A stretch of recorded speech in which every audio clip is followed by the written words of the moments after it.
धन्यवाद हो प्रभु का। प्रभु यीशु मसीह के महान और सामर्थी नाम से आज के इस दिन के लिए मैं परमेश्वर का धन्यवाद देता हूं। भलाई का परमेश्वर, भलाई, उसकी भलाई की बातें हमारे जीवन में लगातार करने की ताकत रखता है। इस बातों को हम अपने जीवन में समझने पाए। कुछ देर हम इंतज़ार करें और आज के उस विषय के ऊपर हम अध्ययन करने पर जाए।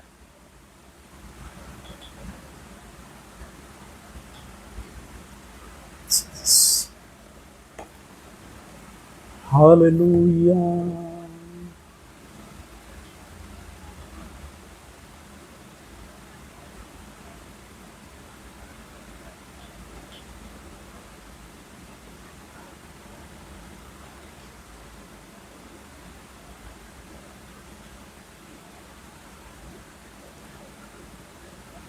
तू अच्छा है मेरे प्रभु,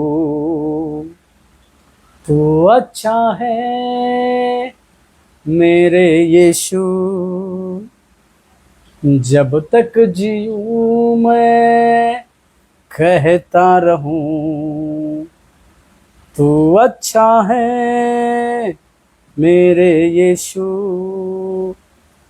जब शत्रु वार करने लगे, मेरे निकट सब गिरने लगे, उसने कहा तेरी ढाल मैं हूँ, नहीं छू सकता जब साथ हो।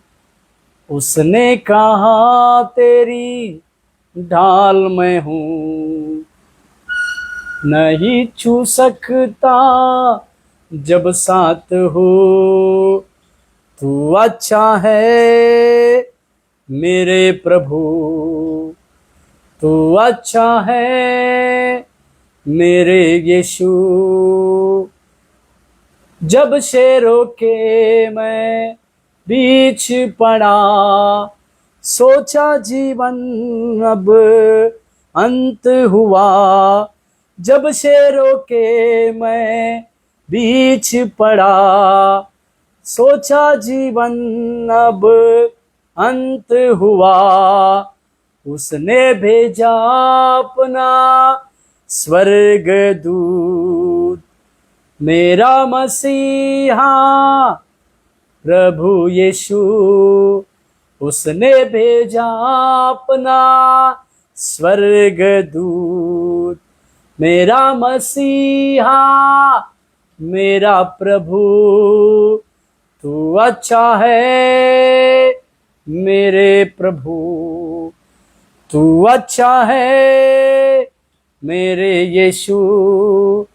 जब तक जीऊं मैं कहता रहूं, तू अच्छा है मेरे यीशु। सचमुच में परमेश्वर अच्छा है और अपने बच्चों के जीवन में सारी भलाई की बातें, सारे करुणा और अनुग्रह की बातों को वो देखता है, देता है। इसे हम समझने की आवश्यकता है।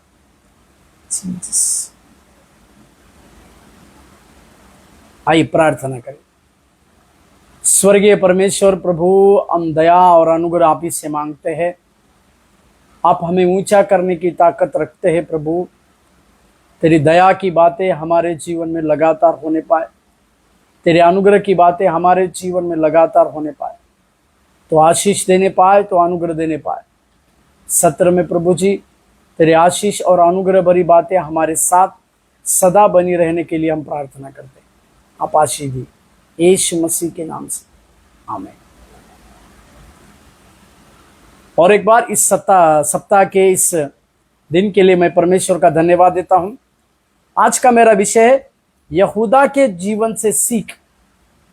बीते दिनों में भी इसी में हम एक वीडियो बनाए थे, एक विषय के ऊपर हम कि यहूदा के जीवन से सीखने वाली कुछ बातों के ऊपर हमने कुछ डाला। पर लगातार हम यहूदा इस्करियोत जो यीशु मसीह का चेला था, यहूदा इस्करियोत जो यीशु मसीह का 12 में से एक चेला था, उसके जीवन से कुछ बातों को हम सीखने की आवश्यकता है। जरूर उसका जीवन, हमें उसकी जीवन कहानी से हम कई एक प्रकार की बड़ी बड़ी और आवश्यकता की बातों को सीख सकते हैं, पर उसी में से हम कुछ बातों को परमेश्वर के उस बात के द्वारा सीखने की आवश्यकता है, जो चीजें हमें भी हमें जिस चीजों से दूर रहना है उसके लिए मदद करती है। यहूदा के बारे में कई एक प्रकार की बातों को हम देख सकते हैं, क्योंकि यहूदा इस्करियोत उस 12 चेलों में से एक था।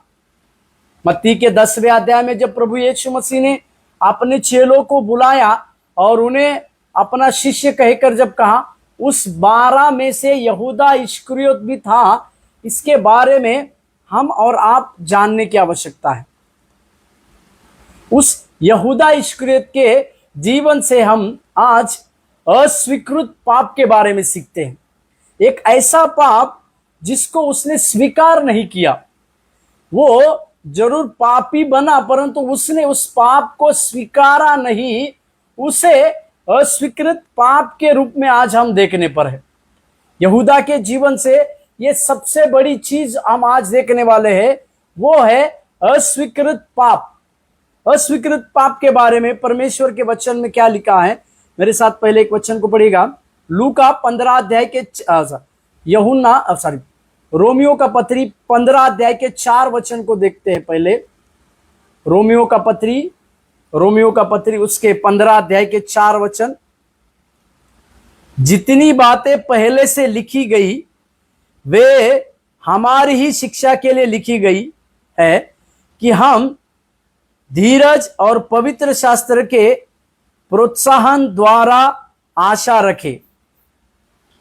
यहां पर एक दूसरों को उन्नति करने के विषय में पौलुस कुछ बातों को कहते हैं कि हमें अपने जीवन काल में एक दूसरों को निरंतर उत्साहित करने की आवश्यकता है, क्योंकि पवित्र शास्त्र हमें इसी बातों का प्रोत्साहन देते हैं और पवित्र शास्त्र इसी बातों की हमारे जीवन में एक आशा को भी देते हैं।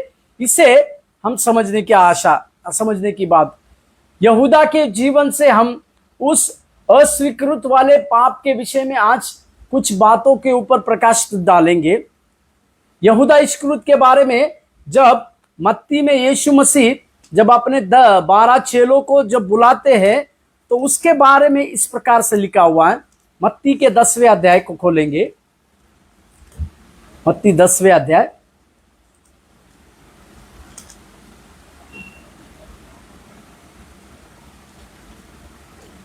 वहां पहले वचन से देखिएगा।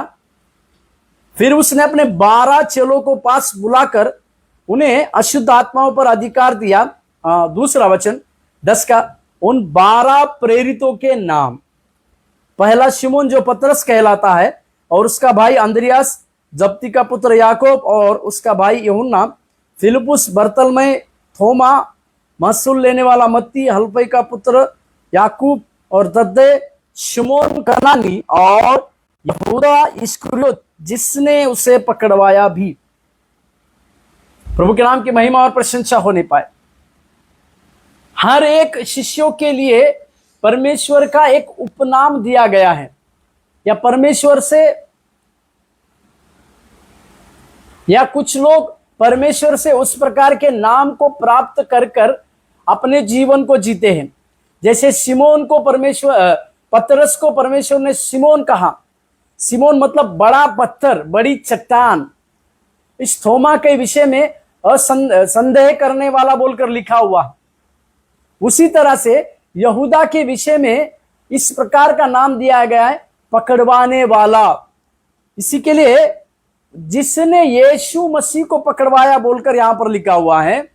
जो जब यीशु मसीह अपने 12 चेलों को पास बुलाते हैं, पहले उनको अधिकार देते हैं, और अधिकार देने के बाद पहले परमेश्वर उनको कुछ अधिकार देते हैं, और फिर उनके पास कुछ गिफ्ट को देते हैं, और उसके बाद प्रभु यीशु मसीह उन्हें प्रेरित कह के पुकारते हैं। प्रभु के नाम की महिमा। प्रभु यीशु मसीह उन्हें अपने शिष्यों को प्रेरित कह के पुकारते हैं। इसी के विषय में यहां पर लिखा है। पर और एक जगह पे लूका इसके बारे में भी लिखते हैं। मेरे साथ खोलिएगा 6 अध्याय, लूका 6 अध्याय।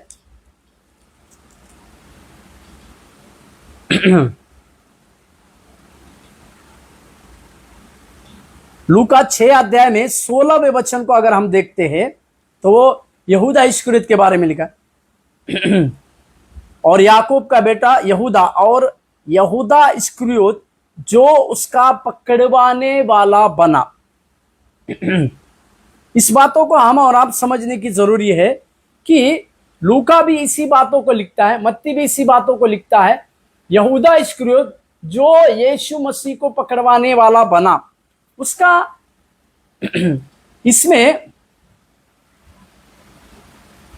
और एक बात को मैं जोड़ना चाहता हूं। ये 11 चेले जो थे वो यरूशलेम के थे, वो गलील के थे, पर यहूदा इस्करियोत जो है गलील के बाहर का था। इसके बारे में हमें जानने की जरूरी है कि जो बाहर का था वो उसके विचार की बातें सही नहीं थी, उसके किसी प्रकार की बातें जो है वो दूसरे विचारों का था। इससे मैं यहां पर स्पष्ट करने वाला हूं कि जो गलील के जो थे, ये 11 गलील के शिष्यों को परमेश्वर ने अपने लिए चुना, पर उसमें से 12वां जो था यहूदा इस्करियोत, वो गलील का नहीं था, वो बाहर का था। जो बाहर का रहता है उसका सोच विचार, उसकी जो बातें जो है पूरी रीति से अलग रहती है, जिसको हमें और आपको समझने की जरूरी है। जो बाहर का रहता है उसके जीवन की बातें अलग होती है। यहां तक कि यीशु मसीह भी गलीली कह के कहा गया। यीशु मसीह जो अपने लोगों की जगह था वो गलील था, और परमेश्वर यीशु मसीह ने इन 11 को अपने उस जगह से भी चुना, पर उसमें से एक था यहूदा जो गलील से नहीं था। प्रभु के नाम की महिमा और प्रशंसा हमारे साथ हो। इसी के लिए इस बात को भी हमें ध्यान से समझने की आवश्यकता है। अभी उसके अस्वीकृत करने वाले पापों के विषय में कुछ बातों को हम सीखेंगे। उसे जो अस्वीकृत होने वाला पाप जो था उसके लिए एक उदाहरण को हम देंगे। यूहन्ना 12वें अध्याय के 6 वचन को देखिएगा। यूहन्ना 12वें अध्याय में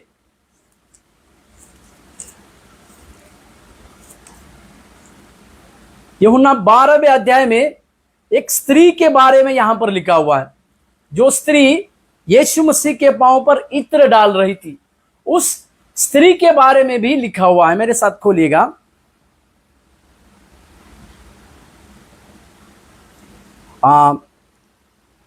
यूहन्ना 12वें अध्याय 3 वचन से आगे की बात को। तब मरियम ने जटामासा का आधा सेर बहुमूल्य इत्र लेकर यीशु के पांव पर डाला और अपने बालों से उसके पांव पोंछे, और इत्र के सुगंध से घर सुगंधित हो गया। परंतु उसके चेलों में से यहूदा इस्करियोत नामक एक चेला था जो उसे पकड़वाने पर था। कहने लगा, यह इत्र 300 दिनार में बेचकर कंगालों को क्यों न दिया गया।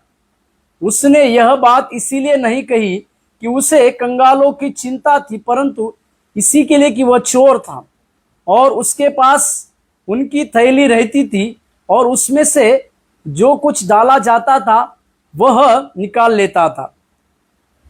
यहां पर इसी इत्र डालने वाली स्त्री के बारे में भी लिखा हुआ है। मरकुस की पत्री में भी इसके विषय में लिखा है। 14वें अध्याय को निकालेगा। मरकुस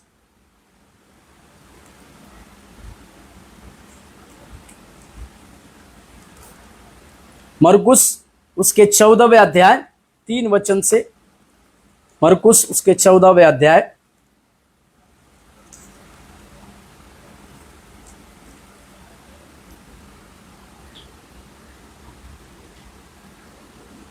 यहां पर मरकुस उस स्त्री का नाम नहीं लेता है, एक स्त्री बोलकर कहता है, परंतु यूहन्ना उस स्त्री का मरियम मरियम बोलकर नाम को लिखता है। उस स्त्री का नाम मरियम था जो यूहन्ना लिखते हैं, परंतु मरकुस उस स्त्री का नाम नहीं लिखता है। मरकुस उसके 14वें अध्याय और उसके 3 वचन में, मरकुस 14:3, जब वह बेतीना में शमून कोढ़ी के घर भोजन करने बैठा हुआ था, तब एक स्त्री संगमरमर के पात्र में से जटामासी का बहुमूल्य शुद्ध इत्र लेकर आई और पात्र तोड़कर इत्र को उसके सिर पर उंडेला। परंतु कोई कोई अपने से मन में रिसिया कर कहने लगे, इस इत्र को क्यों व्यर्थ किया जाए। जो अपने अपने मन में रिसिया कर कहने लगे, उसमें सबसे बड़ा जो था यहूदा इस्करियोत था। वो उसे इस बात की चिंता नहीं थी कि वो उस स्त्री के उस पैसों की चिंता नहीं थी, पर उसे उस इत्र की चिंता थी जो इस प्रकार से कह रहा था कि इस इत्र को, ये बहुमूल्य इत्र है, अगर इसको बाजार में बेचा जाए तो 300 दिनार से अधिक पैसा आते थे। मतलब जो स्त्री प्रभु यीशु मसीह के लिए भलाई का काम कर रही है, जो स्त्री प्रभु यीशु मसीह के लिए अपना सब कुछ नौछावर कर कर उसके पांव पर रख रही है, उस सोच विचारों को जो स्पष्ट रीति से किया गया हुआ सोच है, उसे भी यहूदा सही रीति से समझ नहीं पा रहा है। इसका कारण क्या है? उसके अंदर बसा हुआ अस्वीकृत पाप। मतलब जो लोग यीशु मसीह के ऊपर भलाई कर रहे हैं, वो भलाई की बातों को भी नहीं समझ पा रहा है। प्रभु के नाम की महिमा और प्रशंसा होने। जब हमारे अंदर अस्वीकृत करने वाला कुछ पाप बैठा रहता है, तो लोग जो भलाई की बातें हमारे लिए करते हैं, उस भलाई की बातों को हम कभी समझ नहीं पाएंगे। उस भलाई की बातों के साथ साथ उसमें स्पष्ट रीति से यूहन्ना के 12 अध्याय के 6 वचन में लिखा हुआ है, 12 के 4 वचन को, परंतु उसके चेलों में से यहूदा इस्करियोत नामक एक चेला था जो उसे पकड़वाने पर था, कहने लगा, यह इत्र 300 दिनार में बेचकर कंगालों को क्यों न दिया गया। उसे उस इत्र की चिंता थी, उसे उस पैसों की चिंता थी जो उस स्त्री ने 300 दिनार की, उसने उस स्त्री के, यहूदा इस्करियोत ने उस स्त्री के उस भलाई के काम को पैसों में तोल दिया। प्रभु के नाम की महिमा और प्रशंसा होने पाए। ये उस स्त्री की भलाई चाहने वाली बातें नहीं थी, परंतु यूहन्ना स्पष्ट लिखता है कि 6 वचन में, यूहन्ना 12:6, उसने ये बात इसीलिए नहीं कि उसे कंगालों की चिंता थी, परंतु इसीलिए कि वो चोर था। जो स्त्री अपनी भलाई को करना, यीशु मसीह के लिए अपनी भलाई को दिखाना चाहती है, वो उसको नहीं समझ पा रहा है। दूसरी चीज, कंगालों, वो चोर था। तीसरी चीज, कंगालों की उस भलाई की बातों को पैसों के रूप में तोलना। ये 3 चीजें वहां पर यहूदा के अंदर से आ रही है। यदि आपके अंदर और मेरे अंदर अस्वीकृत करने वाला कुछ पाप अगर होगा, आपके अंदर और मेरे अंदर अस्वीकृत करने वाला, अस्वीकृत होने वाला कोई पाप अगर रहेगा, तो ये 3 चीजें आपके और मेरे अंदर रहेगी। सबसे पहली चीज, भलाई को हम नहीं देखेंगे। दूसरी चीज, लालच या चोरी का स्वभाव हमारे अंदर आएगा। और तीसरा चीज, उसकी भलाई को हम पैसों के रूप में तोलेंगे। की जाने वाली भलाई को हम पैसे के रूप में, पैसों के मूल्य में देखेंगे।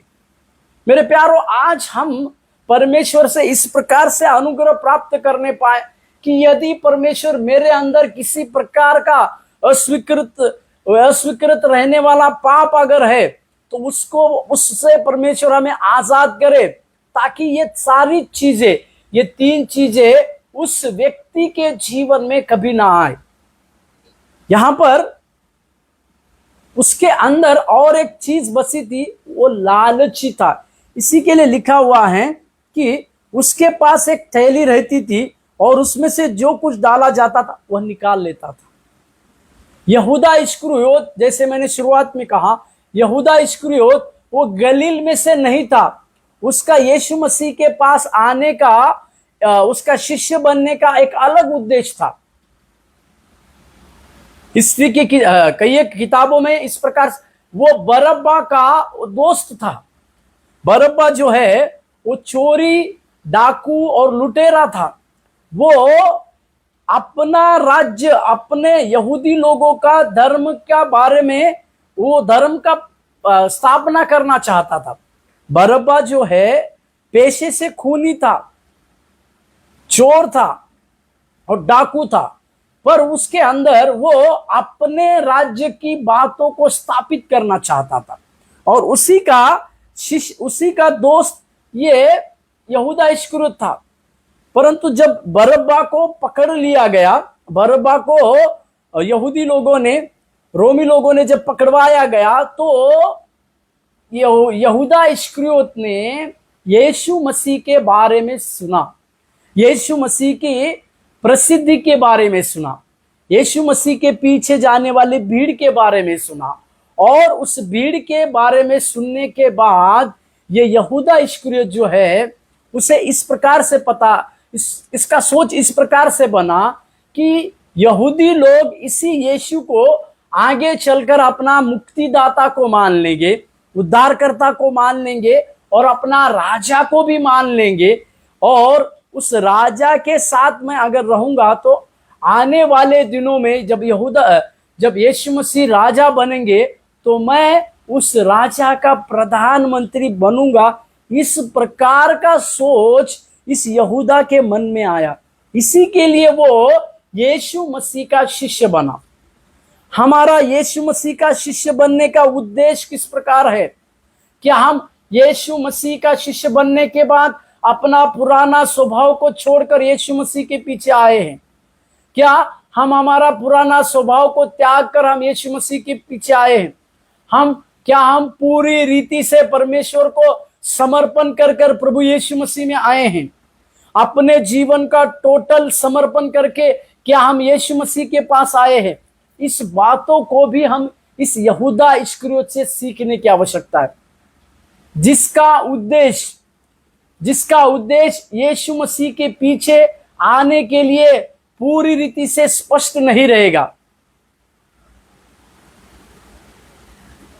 जिसका उद्देश्य यीशु मसीह की सेवकाई के लिए, सेवकाई को पीछे आने के लिए स्पष्ट रीति से नहीं रहेगा, या जिस व्यक्ति का उद्देश्य प्रभु यीशु मसीह के पीछे, प्रभु यीशु मसीह के सेवकाई करने के लिए किसी प्रकार के अलग विचार से होगा, वो व्यक्ति परमेश्वर के लिए टोटल समर्पण, या जो व्यक्ति यीशु मसीह के पीछे सेवकाई के लिए आ रहा है, जिसके जीवन में टोटल समर्पण यदि नहीं, जिसके जीवन में संपूर्ण समर्पण यदि अगर नहीं रहेगा, तो वह व्यक्ति यीशु मसीह का चेला बनने के कभी लायक नहीं होगा।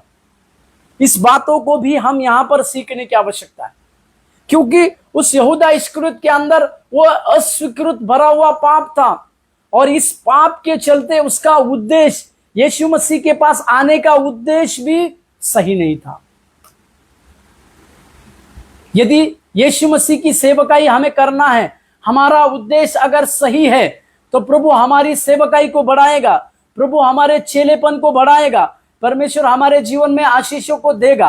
पर यदि यीशु मसीह के पास आने का हमारा उद्देश्य सही नहीं है, स्पष्ट नहीं है, तो इन सब बातों से जो परमेश्वर ने हमारे लिए आशीष के रूप में रखी है, उन सब बातों से हम मुकर जाएंगे।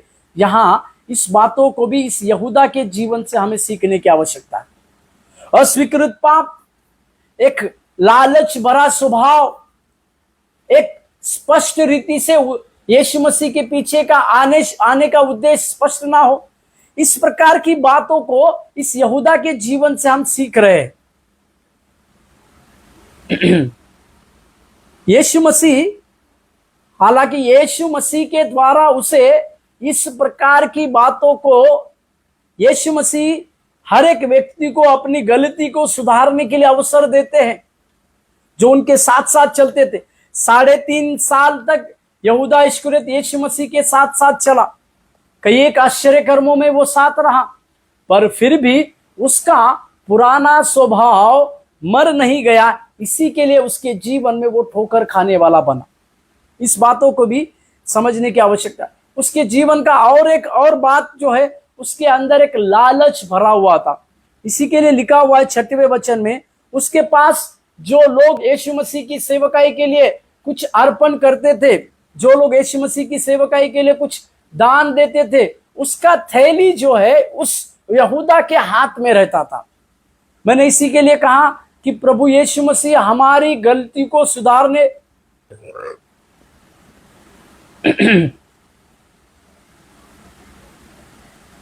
प्रभु यीशु मसीह हमारी गलतियों को सुधारने के लिए हमें एक अवसर को देते हैं। यहूदा के पास भी एक अवसर आया। उसके पास जो थैली दी जाती थी उसमें पैसा था, परंतु स्पष्ट रीति से लिखा है उसमें जो थैली रहती उसमें से कुछ डाला जाता था, वह निकाल लेता था। मेरे प्यारों, लालच का स्वभाव हमारी सेवकाई को नष्ट करेगा। कई एक सेवकाई को पूरी रीति से बर्बाद होने वाली बात वो लालच है। या बड़े बड़े सेवक लोग पूरी रीति से परमेश्वर के उस अनुग्रह से गिरने वाली सबसे बड़ी बात है लालच। रुपयों का लोभ, रुपयों का लालच जो है हमें हमारी बुलाहट से हमें नीचे गिराता है, हमारी सेवकाई से हमें नीचे गिराता है, हमारे अभिषेक से भी हमें नीचे गिराता है। इस बातों को ध्यान रखिएगा। इस लालच के विषय में पौलुस ने इस बात को कहा। 1 तिमोथी 6 अध्याय के 10वें वचन को देखिए। 1 तिमोथी 6 अध्याय 10वें वचन, 1 तिमोथी 6 का 10। क्योंकि रुपयों का लोभ सब प्रकार की बुराइयों का जड़ है, जिसे प्राप्त करने का प्रयत्न करते हुए बहुतों ने विश्वास से भटककर अपने आप को नाना प्रकार के दुखों से छलनी किया। यहां पर पौलुस लालच क्या कर सकता है इसके विषय में लिखता है। जो मतलब रुपयों का लोभ सब बुरी बातों का जड़ है। मतलब बुरी बातें जो है उसमें सबसे बड़ा जड़ रुपयों का लोभ है, लालच है। और इस लालच की वजह से बहुत लोग जिसके मन में लालच आता है, जिसके मन में लालच चले आता है, उसके जीवन में एक काम होता है, वो विश्वास से भटक जाता है। दूसरा, वो नाना प्रकार की परीक्षा में पड़ता है। मेरे प्यारो, यहूदा इस्करियोत के जीवन में लालच भरा स्वभाव था, और इस लालच भरे स्वभाव से वो विश्वास से पूरी रीति से भटक गया। वो उस यीशु मसीह को उस उद्धारकर्ता के रूप में सही रीति से समझ नहीं पाया। यहां तक कि उस यीशु मसीह ने जिस बुलाहट से उसे बुलाया था, जिस बड़ी प्रेरितों की बुलाहट से उसे बुलाया था, उस बुलाहट को भी वो समझ नहीं पाया, क्योंकि वह अपने विश्वास से पूरी रीति से भटक गया था। प्रभु के नाम की महिमा और प्रशंसा हो। और इस विश्वास से भटक जाने के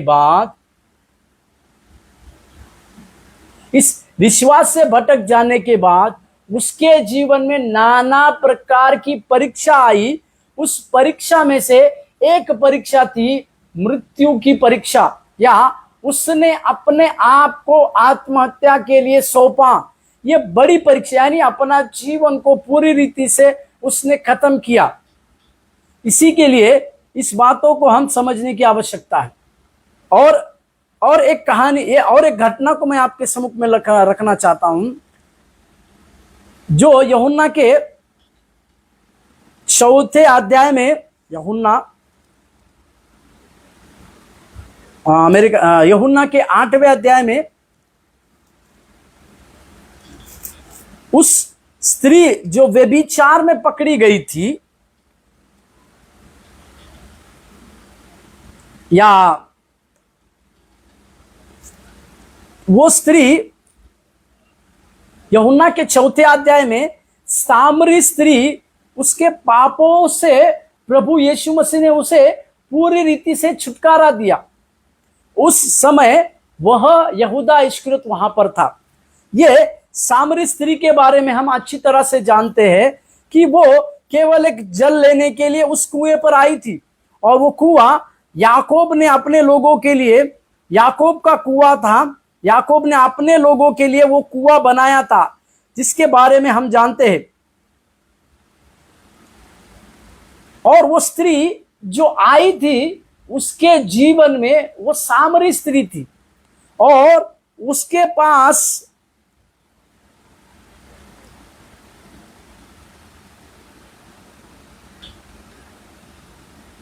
उसके पास 5 पति थे, और अभी जिसके साथ वो थी वो भी उसका पति नहीं था।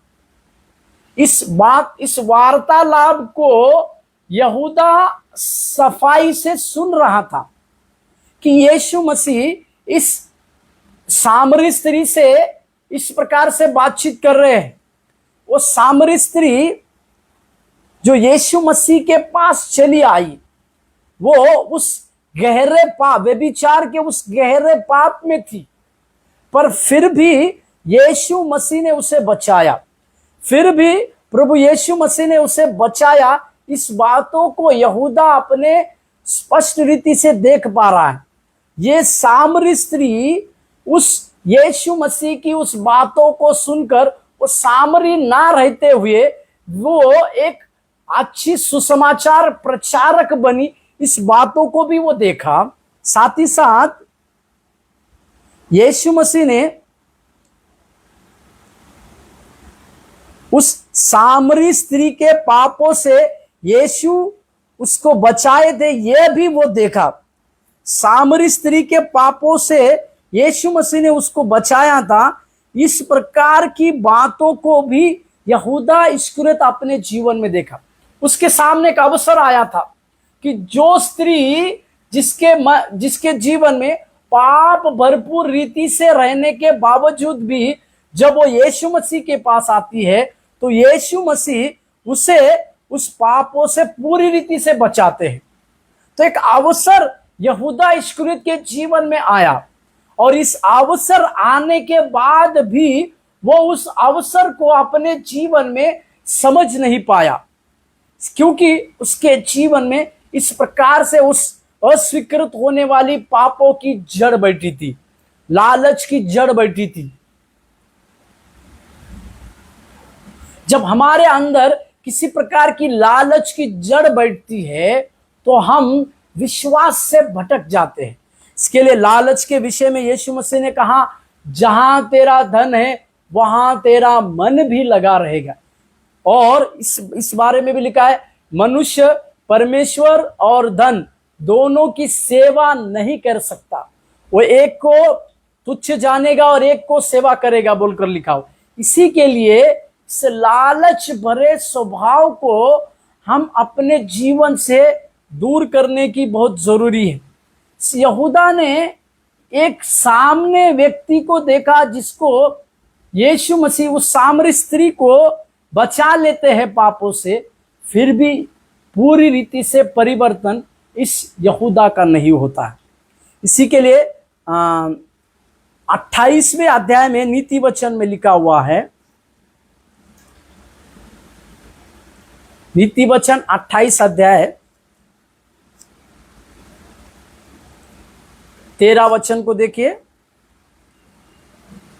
जो अपना अपराध छिपा रखता है उसका कार्य सफल नहीं होता, परंतु जो उसको मान लेता और छोड़ भी देता है उस पर दया की जाएगी। Hallelujah, hallelujah. मतलब वो अस्वीकृत पाप को छोड़ने के लिए तैयार नहीं था। उसने अपने उस अस्वीकृत पाप के लिए द्वार खोला। पवित्र शास्त्र, अपराध छिपा रखता है उसके ऊपर दया नहीं की जाएगी। मतलब इस यहूदा ने अपने उस अस्वीकृत पाप के लिए द्वार को खोल दिया। मेरे प्यारो, जब हम पाप के लिए द्वार को खोलते हैं जब हम पाप के लिए द्वार को खोलते हैं तो वो पाप हमारे जीवन को पूरी तरह से नष्ट कर देता है, जिसको हम समझने की जरूरी है। प्रभु के नाम की महिमा और प्रशंसा हो। जब यहूदा इस्करियोत ने इस अस्वीकृत होने वाले पाप के लिए द्वार को खोला तो बाइबल बतलाती है तब शैतान उसके मन में चला आया। मेरे साथ एक वचन पढ़िएगा, लूका 22वें अध्याय,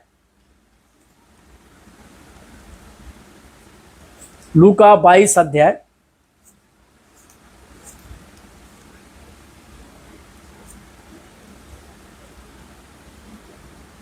3 और 4 वचन। लूका 22 अध्याय 3 और 4 वचन। मैं फिर से कहूं, जब अस्वीकृत पाप के लिए हम अपना द्वार खोलते हैं, जब अस्वीकृत होने वाले पाप के लिए हम अपना द्वार को खोलते हैं तब शत्रु हमारे अंदर चले आता है और वो हमारे आत्मिक जीवन को, हमारी समर्पित सेवा को, हमारी समर्पित बुलाहट को पूरी रीति से नष्ट करता है। प्रभु के नाम की महिमा और प्रशंसा हमारे साथ हो। इसे हम अपने जीवन काल में लगातार समझने की आवश्यकता है। लूका 22 अध्याय के 3 वचन। तब शैतान यहूदा में समाया। हालेलुया। स्पष्ट रीति से लूका लिखता है शैतान उसके मन में समाया। क्यों उसके मन में समाया? तो इस यहूदा ने अस्वीकृत होने वाले पाप को करने के लिए अपने आप को सौंपा। इसी के चलते उसने उस अस्वीकृत पाप के लिए द्वार खोला। जब हम पाप के लिए द्वार खोलते हैं तो शत्रु हमारे बीच में चले आता है। जो इस्करियोत कहलाता था, 12 में गिना जाता था, उसने जाकर प्रधान याजकों और प्रहरियों सरदारों के साथ बातचीत की कि उसको किस प्रकार उनके हाथ पकड़वाए। यहां पर देखिएगा कि उसने खुद होकर जाकर बातचीत किया। अभी जब शैतान उसके मन में चले आया तो वो यहूदा खुद होकर जाकर बातचीत कर रहा है कि उस यीशु को किस तरह से पकड़वाया जाए। मतलब अभी शैतान उसके जीवन में संपूर्ण रीति से उसके आत्मिक जीवन को इस रीति से नष्ट कर रहा है, जिसको हम समझने की जरूरी है। और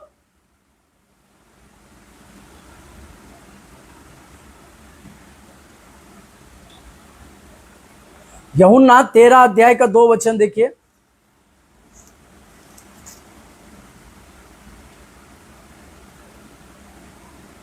जब शैतान शमौन के पुत्र यहूदा इस्करियोत के मन में यह डाल चुका था कि उसे पकड़वाए तो भोजन के समय, ये एक बात मैं यहां पर यूहन्ना के 13वें अध्याय में से कहना चाहता हूं।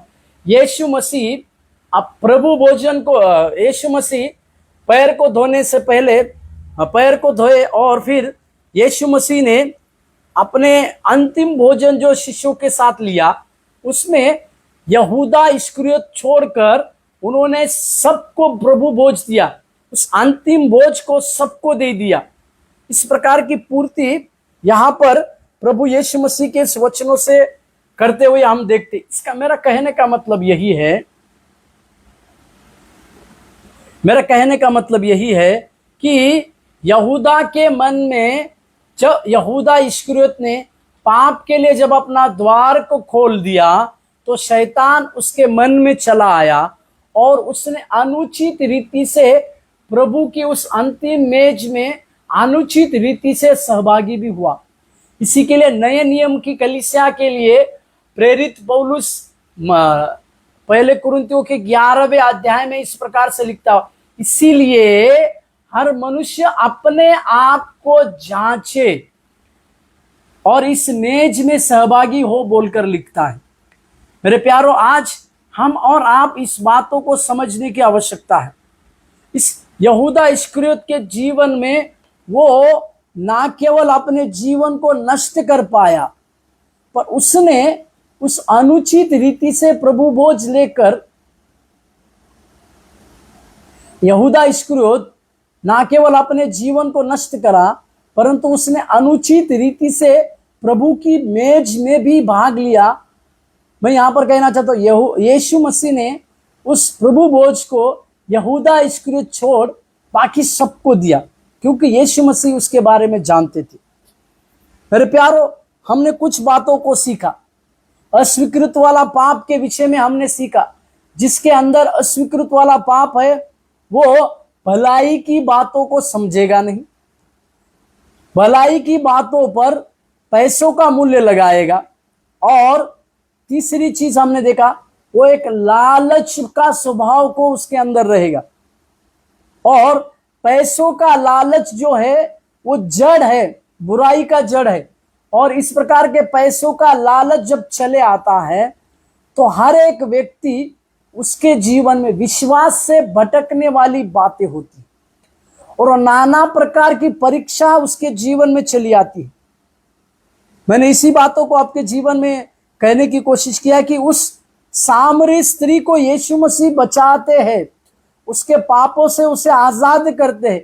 इस बातों को गवाह के रूप में यहूदा इस्करियोत होने के बावजूद भी वो उस चीज को पूरी रीति से समझ नहीं पाया, और इसी के लिए उसने अपने पाप के लिए द्वार को खोल दिया। इसी के लिए शैतान उसके मन में चला गया, शैतान उसके मन में आ गया और उसने यीशु मसीह को पकड़वाने के लिए लोगों से जाकर बातचीत की। मेरे प्यारो, आज अस्वीकृत वाले पापों से, लालच भरे स्वभाव से, यहां तक कि हम अपने जीवन के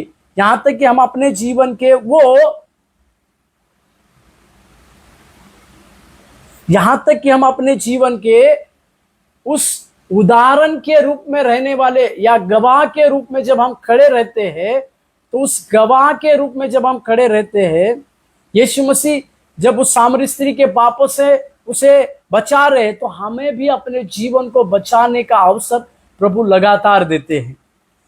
और पापों के लिए द्वार बंद करना ही हमारे लिए सबसे बड़ी बात है। इसी चीजों को हम यहूदा के जीवन से सीखे हैं। आइए हम प्रार्थना करें और इस सत्र को खत्म करें। स्वर्गीय परमेश्वर प्रभु, दया और अनुग्रह जिसके हाथों में है, आप सहायता कीजिए और मदद कीजिए करके प्रार्थना करते हैं। आपकी दया हमारे जीवन में लगातार होने पाए, आपका अनुग्रह हमारे जीवन में लगातार होने पाए, आपके कार्य हमारे जीवन में लगातार होने पाए। यहूदा के जीवन से प्रभु जितनी बातों को सीखे हैं परमेश्वर, हालेलुया हालेलुया हालेलुया। यहूदा के जीवन से हम जितनी बातों को सीखे हैं उस पर अमल करने के लिए आप हमें सहायता और मदद कीजिए करके हम प्रार्थना करते हैं। आपकी दया हमारे साथ हो, आपका अनुग्रह भी हमारे साथ हो, कार्य करें। यीशु मसीह के नाम से मांगते हैं, आमीन। प्रभु आपको जीवन में आशीष दे। इस वीडियो को लोगों तक शेयर कीजिए ताकि लोग भी इसे सुनकर आशीषित होने पाए। धन्यवाद।